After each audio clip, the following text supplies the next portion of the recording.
I need to tell you something that every economist knows but nobody will say out loud. Some of the most spectacular economic growth stories in modern history happened in countries that were spectacularly corrupt. South Korea under Park Chung-hee, GDP grew 10% annually for 2 decades. Also, one of the most corrupt governments in Asia, chaebol conglomerates got sweetheart deals. Politicians took massive bribes. The president's inner circle was a patronage machine.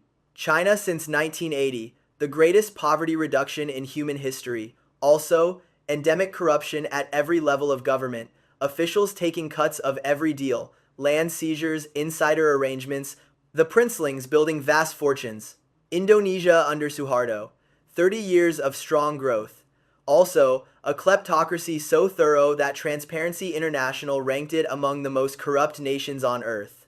Now, look at the cleanest countries in the world. Denmark, New Zealand, Finland, prosperous, yes, but growing slowly, mature economies that haven't seen rapid growth in decades. This creates an uncomfortable pattern. The countries that grew fastest were often the most corrupt. The countries that are cleanest often grow slowest. How can this be? We're told corruption is the enemy of development. Every World Bank report, every IMF prescription, every Western advisor says the same thing. Fight corruption and growth will follow. But the data tells a different story. Today, I'm going to explore the most forbidden idea in development economics, that corruption, in certain circumstances, might actually help economies grow. This isn't a defense of corruption, it's an investigation into why the simple morality tale we've been told doesn't match reality. Let's go somewhere uncomfortable. 1. The grease theory. There's an old idea in economics, usually whispered rather than published, called the grease the wheels hypothesis. The theory is simple.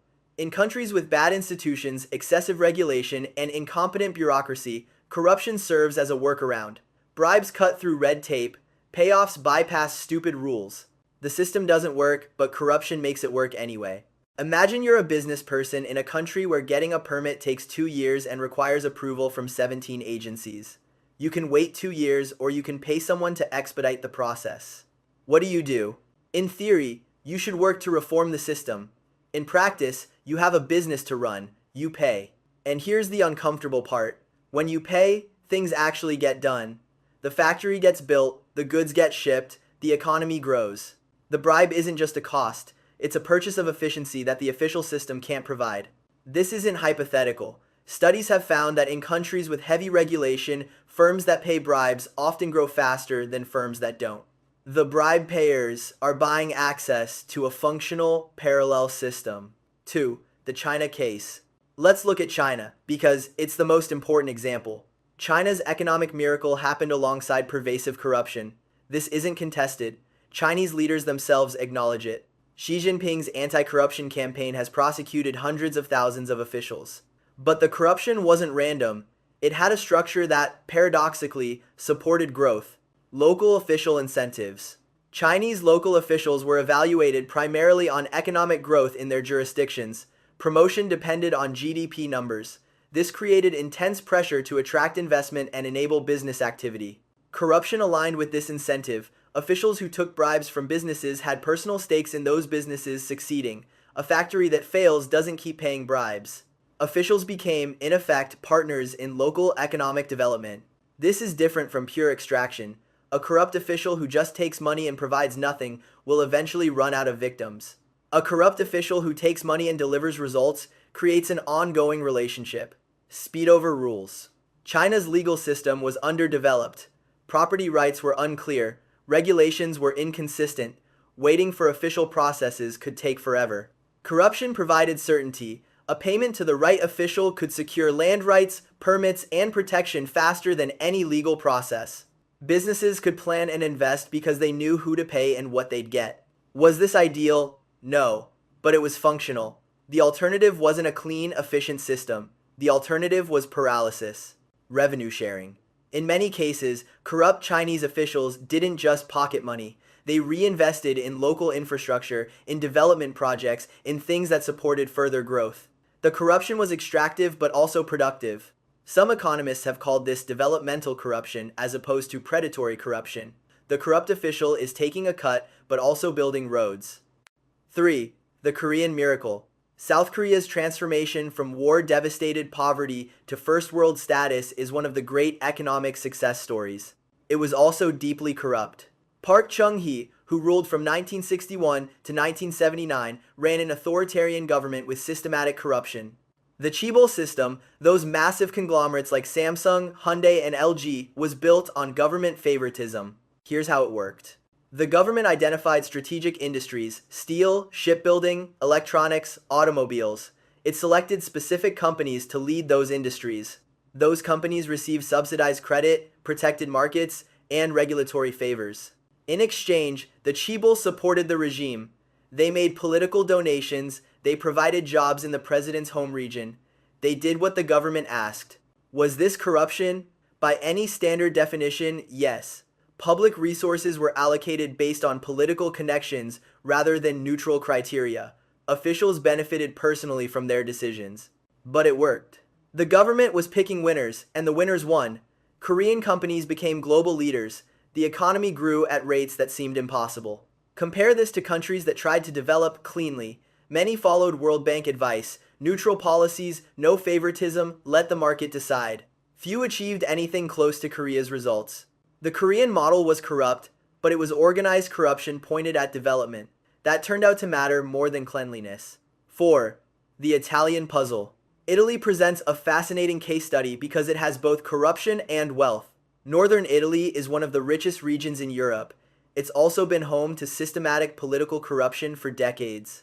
The Tangentopoli scandal of the 1,990 seconds revealed that virtually the entire political class was on the take. Southern Italy is poorer and, by some measures, even more corrupt.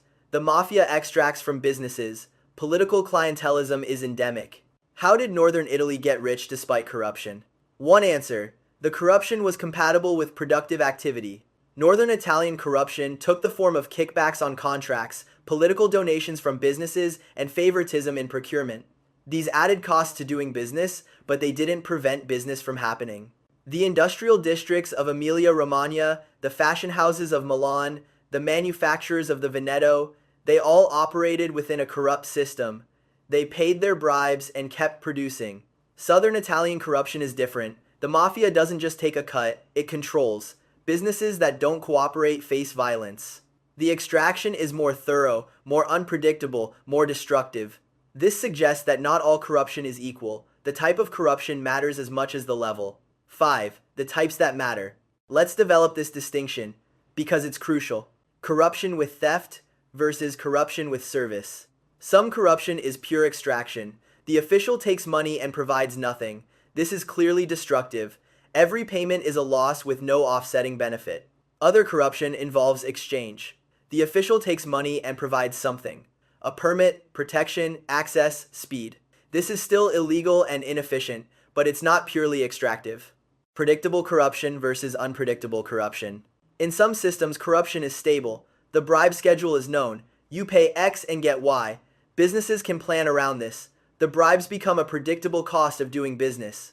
In other systems, corruption is chaotic. You pay a bribe, and then someone else demands another bribe. The rules keep changing. You can't plan because you don't know what it will cost. Predictable corruption is less damaging than unpredictable corruption. Certainty has economic value, even certainty about illegal payments. Centralized corruption versus decentralized corruption. When corruption is centralized, there's one hand to grease. The president or the party or the dominant faction takes their cut, and then you're protected. When corruption is decentralized, everyone wants a piece. The local official, the regional official, the national ministry, the police, the inspector, each one demands separate payment. The total extraction becomes unbearable. Economists have found that centralized corruption is less harmful to growth than decentralized corruption. A single monopolist extractor has incentive to keep the host alive. Multiple competing extractors will kill it. 6. The clean country problem. Now let's flip the lens. If corruption can sometimes support growth, can cleanliness sometimes hinder it? Consider the costs of being clean. Regulatory compliance. Clean countries have extensive regulations and the enforcement to back them up. Every permit requires documentation. Every process has steps. Every approval takes time. This is good for preventing abuse. It's bad for speed. Businesses in highly regulated environments spend enormous resources on compliance. Risk aversion. In clean systems, officials face consequences for making mistakes. An official who approves a project that later causes problems can be investigated, sued, or fired. The rational response is to avoid approving anything risky. Delay decisions, request more documentation, cover yourself with process. Clean bureaucracies often become slow bureaucracies. Nobody wants to sign off because signing off creates liability. Political paralysis. Democratic systems with strong anti-corruption norms often struggle to make decisions. Every major project faces environmental reviews, public comments, legal challenges, and political opposition. This is democratic accountability. It's also why California can't build high-speed rail, and why infrastructure in developed democracies takes decades. China built its high-speed rail network in 10 years.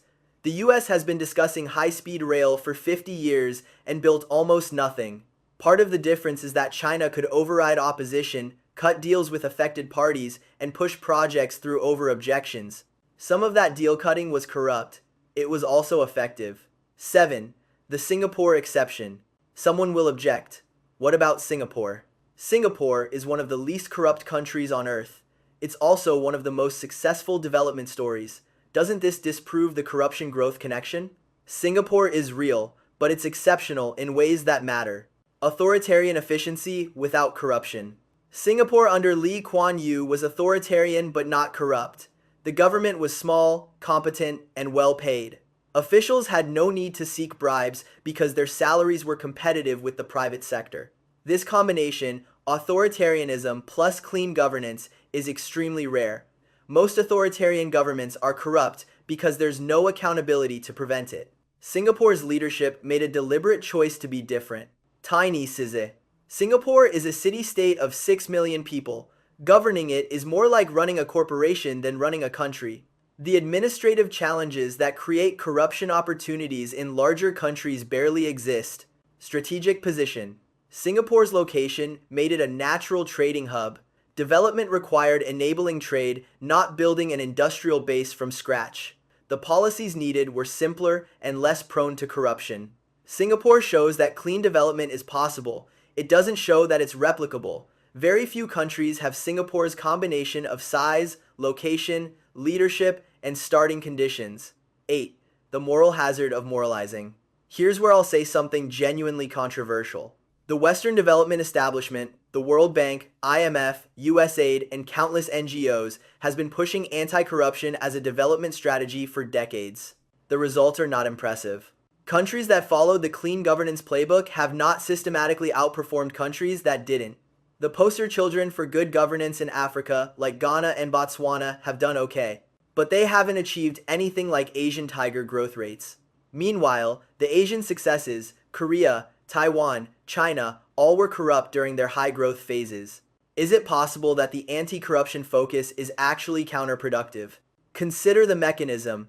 Anti-corruption efforts often increase bureaucratic caution.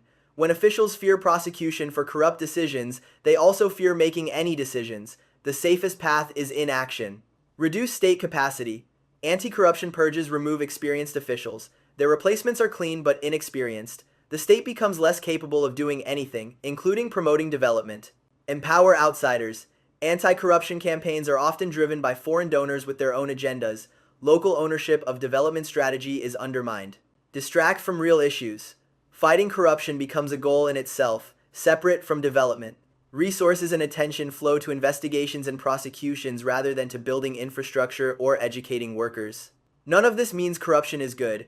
It means that fighting corruption is not the same as achieving development and might sometimes work against it. 9. The uncomfortable implications. If we take this analysis seriously, what follows?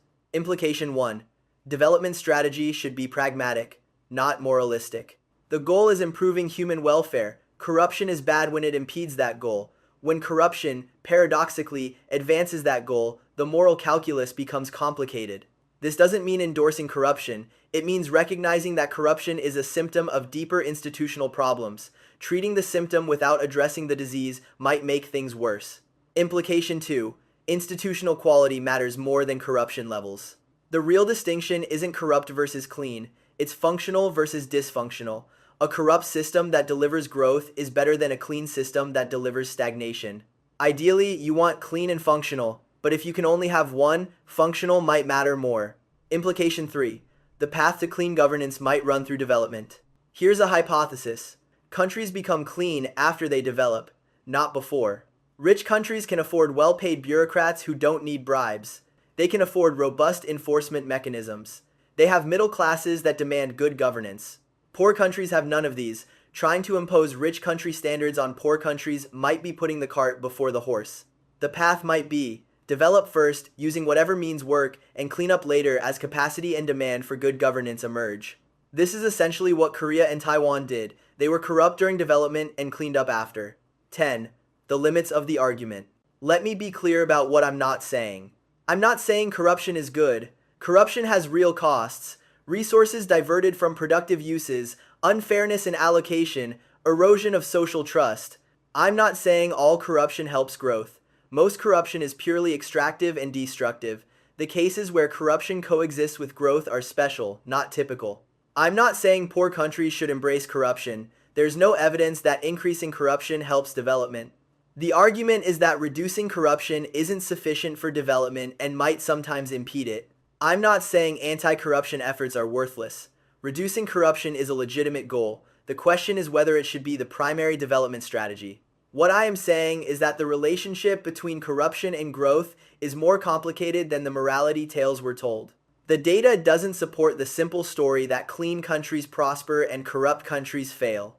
Reality is messier, and development strategy should grapple with that mess rather than pretending it doesn't exist. Conclusion. Beyond good and evil. Here's the hardest truth. When a Korean official took bribes from Samsung in exchange for favorable treatment, it was wrong. It was also part of a system that lifted millions from poverty. When a Chinese official took a cut of a land deal in exchange for approving a factory, it was wrong. It was also part of a system that created the largest middle class in human history. When an Indian official refuses a bribe and follows every rule, it's right. It might also mean the factory doesn't get built and the jobs don't get created. Morality is simple, reality is not. The Western development establishment has been selling a simple story: be clean, follow rules, and prosperity will come. This story is comforting because it aligns morality with outcomes. Do good, get good. But the evidence suggests it's not that simple. Some of the greatest development successes involved systematic corruption. Some of the cleanest countries are stuck in stagnation. Maybe the real lesson is that development is hard. It requires functional institutions, and building functional institutions is a messy process that doesn't always align with our moral preferences. Maybe the real lesson is that we should focus on outcomes, on whether people's lives are actually improving, rather than on inputs, on whether the process looks clean. Maybe the real lesson is humility. We don't fully understand what causes development. We should be cautious about imposing our moral frameworks on countries facing challenges we've never experienced. Corruption is wrong. It's also not the whole story. And sometimes, the whole story is more complicated than we want it to be. If this made you think about development differently, hit that subscribe button, because the most important questions are the ones that don't have easy answers. See you in the comments. And remember, economics isn't about good versus evil, it's about understanding how systems actually work.